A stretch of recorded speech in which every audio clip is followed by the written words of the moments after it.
Saudara-saudara yang dikasihi Tuhan, setiap orang pernah berada di titik di mana ia ingin menyerah. Ada masa ketika hidup terasa terlalu berat. Masalah ekonomi terasa menekan, hubungan menjadi rumit, pelayanan terasa melelahkan, hati menjadi letih dan kehilangan semangat. Dalam dunia olahraga maraton ada istilah hitting the wall, yaitu saat pelari merasa tubuhnya sudah tidak sanggup lagi untuk melangkah. Dalam kehidupan rohani pun kita bisa mengalami hal yang sama. Kita merasa seperti menabrak tembok. Namun firman Tuhan hari ini mengingatkan kita, perlombaan iman bukan perlombaan boleh kita tinggalkan di tengah jalan. Ada beberapa kebenaran yang menolong kita untuk tetap bertahan dan tidak menyerah. Satu adalah saat kita merasa sendirian, sebenarnya kita tidak sendiri. Ibrani 12 berkata bahwa kita dikelilingi oleh awan saksi. Artinya kita tidak berlari sendirian. Ada banyak orang percaya sebelum kita yang juga pernah menghadapi kesulitan yang besar. Abraham pernah menunggu janji Tuhan yang sangat lama. Musa menghadapi bangsa yang keras kepala. Daud dikejar-kejar untuk dibunuh. Paulus mengalami penderitaan dan penganiayaan. Mereka semua pernah berada dalam penderitaan, tetapi mereka tetap percaya kepada Tuhan. Mereka seperti penonton di stadion yang bersaksi, jika Tuhan setia kepada kami, Tuhan juga akan setia kepadamu. Jadi ketika kita merasa sendirian, sebenarnya kita sedang berada di tengah sejarah iman yang panjang. Kedua, Tuhan memberikan kekuatan setiap hari. Seringkali kita menyerah karena kita berpikir terlalu jauh. Kita bertanya, bagaimana saya menghadapi tahun depan? Bagaimana masalah ini akan selesai? Bagaimana masa depan keluarga saya?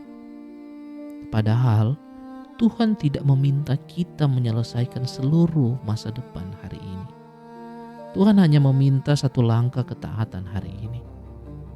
Seperti bangsa Israel di padang gurun, Tuhan memberi mana setiap hari.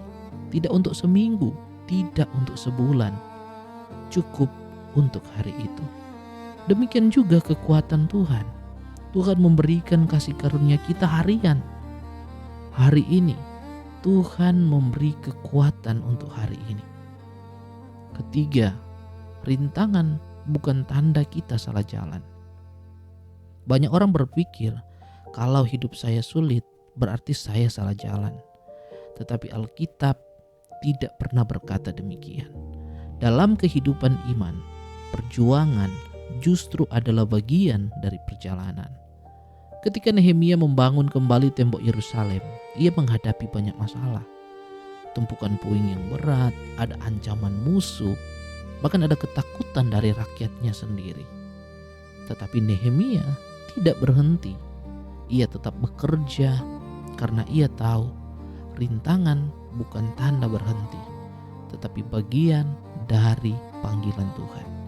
Keempat, kita harus melepaskan beban yang menghambat. Ibrani 12 berkata, tanggalkan semua beban dan dosa. Ada dua hal yang sering menghambat kita, yaitu beban.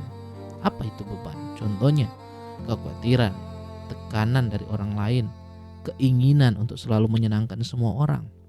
Beban itu membuat kita menjadi lelah. Dan yang kedua, jerat dosa.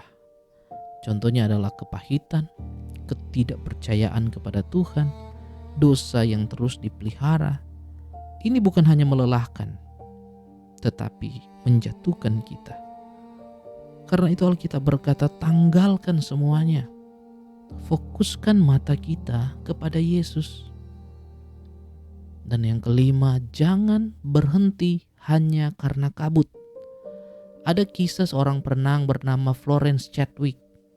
Ia hampir berhasil menyeberangi sebuah selat yang sangat jauh. Tetapi ia berhenti sebelum ia sampai di sana. Bukan karena ia kehabisan tenaga, tetapi karena kabut tebal membuatnya tidak melihat pantai. Setelah ia berhenti, barulah ia tahu bahwa garis pantai tinggal sekitar 1 mil lagi. Nah saudara, seringkali hidup kita juga seperti itu. Masalah menjadi seperti kabut, kita tidak melihat jalan keluar. Lalu kemudian kita berkata, aku menyerah saja. Padahal mungkin pertolongan Tuhan sudah dekat, terobosan sudah hampir datang, jawaban doa sudah di depan mata. Jangan berhenti hanya karena kabut penderitaan. Dan yang keenam, ketekunan kita menguatkan orang lain. Perlombaan iman bukan hanya tentang kita. Ada banyak orang yang melihat hidup kita. Anak-anak kita, keluarga kita, teman-teman kita, jemaat kita. Ketika mereka melihat kita tetap setia kepada Tuhan dalam penderitaan, iman mereka dikuatkan. Hidup kita seperti lari estafet iman. Kita menerima tongkat dari generasi sebelumnya dan kita menyerahkannya kepada generasi berikutnya. Saudara-saudara, Yesus sendiri tidak menyerah di kayu salib.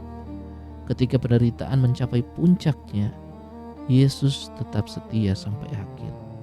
Karena itu hari ini Tuhan berkata kepada kita, jangan berhenti, jangan menyerah, teruslah berlari. Dan suatu hari nanti kita akan mendengar suara Tuhan berkata, baik sekali perbuatanmu itu, hai hambaku yang baik dan setia. Hari ini tanyakan pada diri kita, apa satu langkah ketaatan kecil yang Tuhan ingin saya lakukan hari ini? Bukan minggu depan, bukan tahun depan, hari ini. Ambillah satu langkah itu dan Tuhan akan memimpin langkah